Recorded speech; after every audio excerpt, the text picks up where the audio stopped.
تیرے قالی ہیں ایرانی، لہو مجھ کو رلاتی ہے جوانوں کی تناسانی۔ کہتے ہیں کہ خون سے، آنکھوں سے خون کے آنسو بہانے کو دل کرتا ہے موجودہ نوجوان نسل کے بگاڑ کو دیکھ کر۔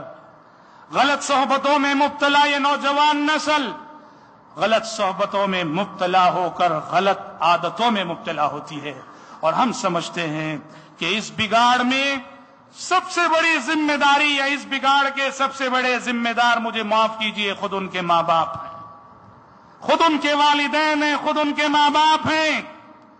بچہ جب بھی پیسے پوچھتا ہے دیتے جاتے ہیں، نہ یہ محاسبہ کرتے ہیں اتنا پیسہ کہاں خرچ کر رہا ہے، نہ کبھی یہ محاسبہ کرتے ہیں کالج سے دیر آتا ہے تو کہاں جاتا ہے، نہ یہ محاسبہ کرتے ہیں جو صحبتیں اس نے اپنائی ہیں، جن کو دوست بنایا ہے، اس کی دوستیاں کیسی ہیں۔ والدین یہ سب دیکھتے نہیں، اور والدین کی آنکھیں کب کھلتی ہیں؟ جب بچہ بگڑ جاتا ہے اور بگڑ کر اس حد کو پہنچ جاتا ہے کہ جہاں اس کی اصلاح ناممکن ہو جاتی ہے، وہاں والدین کی آنکھیں کھلتی ہیں اور خون کے آنسو ہوتے ہیں۔ اور میں معاشرے کی حالات کو سامنے رکھ کے ایک بات کہتا ہوں، یہ بہت بڑا المیہ اور ایک بہت بڑا چیلنج جو اس وقت نوجوان نسل کے سامنے ہے، خصوصاً اسکولوں کالجوں میں پڑھنے والی ہماری جو نوجوان نسل ہے، سب سے بہت بری لعنت جس میں نوجوان نسل مبتلا ہو رہی ہے، یہ ہے ڈرگز اور نشے کی لعنت۔ ڈرگز اور نشے کی لعنت، شہروں کا برا حال ہے۔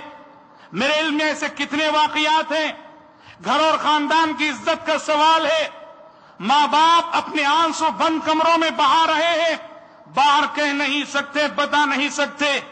ایک مجبور باپ میرے پاس آیا، آ کے آنسو بہانے لگا، لمبی داستان اس نے سنائی۔ کہا کیا ہے، زندگی میں نے سعودی عرب میں گزاری اور کمانے کے لیے، اور جس اولاد کے لیے میں کماتا رہا، میرے سعودی عرب میں رہتے ہوئے وہ اولاد یہاں بگڑ چکی ہے، ڈرگز کا عادی ہو چکا ہے میرا بچہ۔ آپ یقین کیجئے، آتے ہیں وہ روتے ہیں، آنسو بہاتے ہیں، کروڑوں کی جائیداد ہے، لاکھوں کی نہیں، بے مجبور ہو کہ وہ انسان کہتا ہے کہ کاش کوئی ہو جو مجھ سے یہ کروڑوں کی جائیداد لے لے اور میرے اس بچے کو درست کر دے، میرے اس بچے کو درست کر دے۔ کیونکہ ڈرگز ایک ایسی لعنت ہے میرے بھائی، یہ جس کے اندر آ گئی، جو اس لت میں مبتلا ہو گیا، میں کہہ نہیں سکتا، میرے پاس الفاظ نہیں کہ زندگی کیسے عذاب بنتی ہے۔ گھر اور خاندان میں لمحہ لمحہ ایک منٹ عذاب ہے، اتنا بڑا خطرہ رہتا ہے۔ کبھی وہ اپنی ماں کے زیور چرائے گا، کبھی اپنی بہن کے زیور چرائے گا، کبھی پڑوس میں چوری کرے گا، اور اگر ماں باپ اپنا ہاتھ ٹائٹ کرتے ہیں، پیسہ نہیں دیتے ہیں، یہ شخص اپنے ماں باپ پہ قاتلانہ حملہ کرنے سے بھی گریز نہیں کرے گا۔ اللہ المستعان۔ نوجوان نسل آج ڈرگز کی اس لعنت میں بری طرح سے مبتلا ہے، جس کی وجہ سے کئی گھرانوں اور خاندانوں کا سکون سا ہے۔ ضرورت ہے کہ خاص کر ہم اپنے نوجوانوں پہ نظر رکھیں، اور یہ پہلی ذمہ داری ماں باپ پہ عائد ہوتی ہے۔ ہم ماں باپ ہونے کی حیثیت سے اپنے بچوں پہ احتسابی نظر ڈالیں، یہ کہاں جاتے ہیں، کن سے ملتے ہیں۔ بگڑنے سے پہلے ذرا سی جستجو ہو، تھوڑا بہت بگڑے ہوئے بچے آسانی سے قابو میں آ سکتے ہیں، لیکن بگاڑ کی انتہا کو جو بچے پہنچ جاتے ہیں، ان بچوں کے لیے بہت خون کے آنسو بہا کر بھی والدین ناکام ہوتے ہیں۔ حضرات، ہمارے سماج اور ہمارے معاشرے کی ایک بہت بڑی الجھن غربت ہے۔ غربت ہے، اور غربت کیا کہیں، بہت سارے مسائل کی جڑ ہے، بہت سارے مسائل کی جڑ ہے۔ غربت کی وجہ سے انسان اپنے اخلاق اور کردار کی بات کیا کریں، ایمان اور عقیدہ بھی گنوانے پہ مجبور ہے۔ ہندوستان کے حالات پہ، خصوصاً دیہاتوں پہ جن کی نظر ہے وہ جانتے ہیں، کتنے غریب گھرانے ہیں جنہیں کرسچنوں نے پیسہ دے کے جن کا مذہب مرتد کر دیا ہے، کتنے غریب مسلمان ہیں جنہیں قادیانیوں نے پیسہ دے کے مرتد کر رکھا ہے۔ قید الفقر ان یکون کفرا، صبح و شام کے اذکار میں نبی کریم صلی اللہ علیہ وسلم کفر اور فقر کو ملا کر پناہ مانگتے تھے۔ اللہم انی اعوذ بک من الکفر والفقر واعوذ بک من عذاب القبر، اے اللہ میں کفر اور فقر سے پناہ مانگتا ہوں، فقیری سے اور کفر سے پناہ مانگتا ہوں، اس لیے کہ فقیری اور کفر میں رشتہ ہے۔ اس غربت کی وجہ سے ہمارے سماج اور معاشرے کی کتنی الجھنیں ہیں جو اس غربت سے جڑی ہیں. کیا آپ یقین کریں گے اگر میں کہوں اور میں اس لیے کہنا چاہوں گا کہ ایسے واقعات میرے علم میں ہیں کہ ہمارے سماج میں، ہمارے معاشرے میں ایسے کتنے سرمایہ دار ہیں جو غریب کو قرض دیتے ہیں اور جانتے ہو کہ قرض واپس لیتے کیسے ہیں؟ قرض کو واپس لیتے ہیں ان کی نوجوان بیٹیوں کے جنسی استحصال کی شکل میں. ایک غریب باپ اپنا قرض ادا کرنے کی سکت نہ رکھتے ہوئے اپنے قرض کو اپنی نوجوان بیٹیوں کی آبرو کی شکل میں ادا کرتا ہے.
حضرات،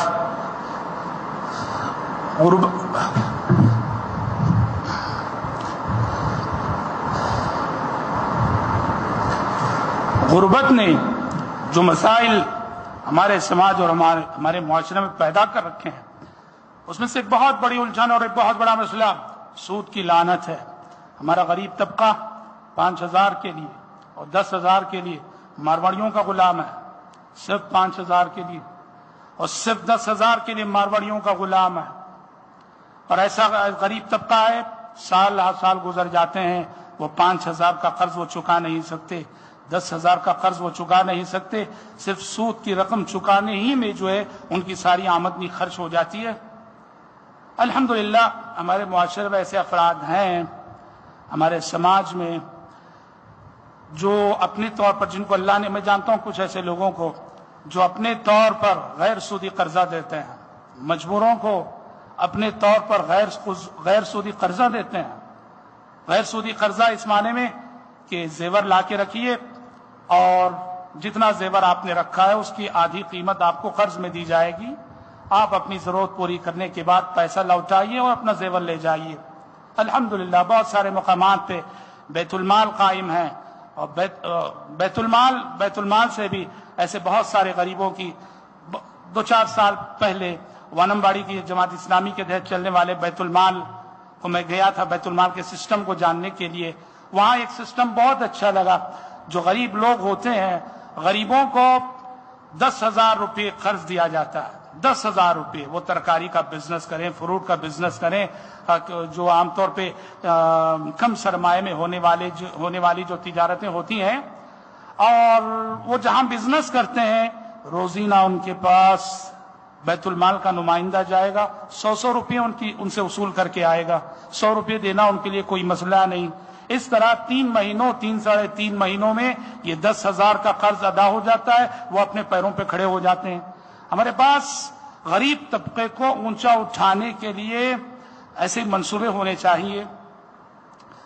حضرت، ہمارے معاشرے کی جو الجھنیں ہیں، ہمارے معاشرے کے جو مسائل ہیں، جو ہم سب کو اپنی ذمہ داریاں یاد دلاتی ہیں. ایک ہے اسراف اور فضول خرچی. اسراف اور فضول خرچی کھانے پینے میں، پہننے اوڑھنے میں، اور سب سے بڑھ کر شادی بیاہ میں. شادی بیاہ میں جیسے کچھ اسراف اور فضول خرچی ہوتی ہے امت میں اجتماعی سطح پر، ایسے معلوم ہوتا ہے کہ امت کا مالدار طبقہ خرچ کرنے کے بہانے ڈھونڈتا ہے. خرچ کرنے کے بہانے ڈھونڈتا ہے. بیکار دسترخوان پہ شادیوں میں نعمتیں ضائع ہوتی ہیں، نعمتوں کا ضیاع ہوتا ہے. کاش کہ یہ دولت اور یہ پیسہ خرچ ہوتا ان غریبوں پر جو تعلیمی خرچ برداشت نہیں کرتے. کاش کہ یہ پیسہ خرچ ہوتا ان غریبوں پر جو بیمار رہ کے پیسہ نہ ہونے کے سبب علاج نہیں کرا رہے. کاش کہ یہ پیسہ خرچ ہوتا ان غریب لڑکیوں پر جن کا باپ، جن کا سرپرست اس لیے شادی نہیں کرا رہا ہے کہ اس کے پاس پیسہ نہیں ہے. کاش کہ یہ پیسہ خرچ ہوتا ان غریبوں پر جو سود کی لعنت میں مبتلا ہیں.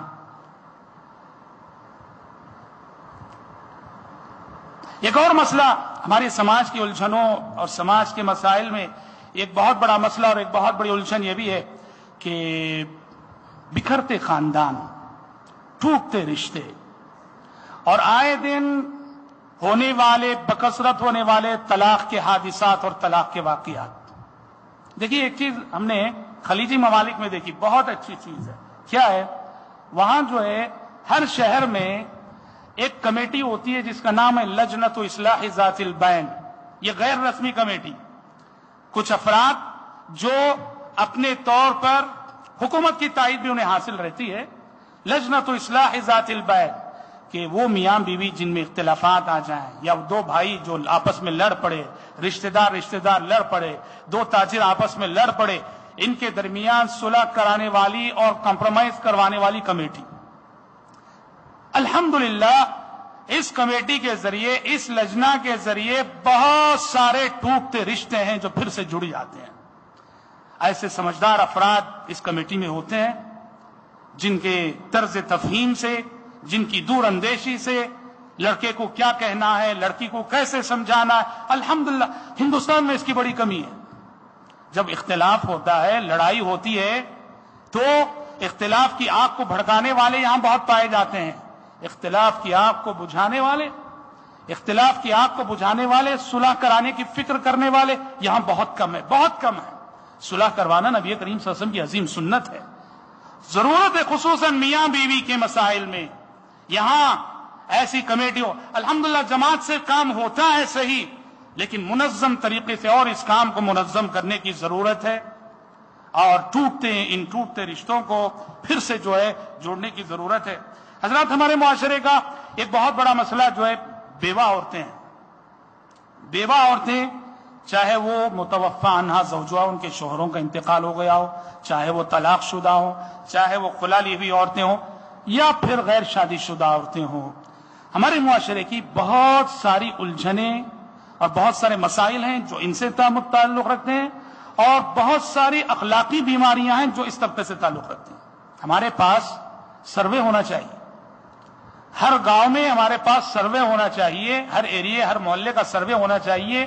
کہاں کتنی بیوائیں ہیں جن کا کوئی رکھوالا نہیں، جس کی سرپرستی میں یتیم بچے ہیں، جن کا کوئی پرسان حال نہیں، ہمارے پاس اس کا سروے ہونا چاہیے. الحمدللہ ایسے کچھ ادارے ہیں، بنگلور وغیرہ میں ایسے کچھ اداروں کو میں جانتا ہوں جو الحمدللہ ہر محلے میں سروے کر کے ایسی بیوائیں جن کے کوئی رشتہ دار ان کا دیکھ بھال نہیں کرتے، جن کا کوئی پرسان حال نہیں، ماہانہ ان کے اخراجات، ماہانہ ان کا جو بھی راشن ہوتا ہے، غلہ ہوتا ہے، سب پہنچا دے. بہرحال کہنا یہ ہے کہ سماج اور معاشرے کا بگڑا ہوا یہ منظرنامہ، اس کی اصلاح کی ذمہ داری ہم سب پر عائد ہوتی ہے، اور سب سے زیادہ یہ ذمہ داری علماء پہ عائد ہوتی ہے، ائمہ مساجد پہ عائد ہوتی ہے، عمائدین شہر پہ عائد ہوتی ہے، اصحاب اثر و رسوخ پہ عائد ہوتی ہے، جنہیں اللہ تعالیٰ نے سماج اور معاشرے میں مقبولیت عطا کی ہے، ان پہ عائد ہوتی ہے.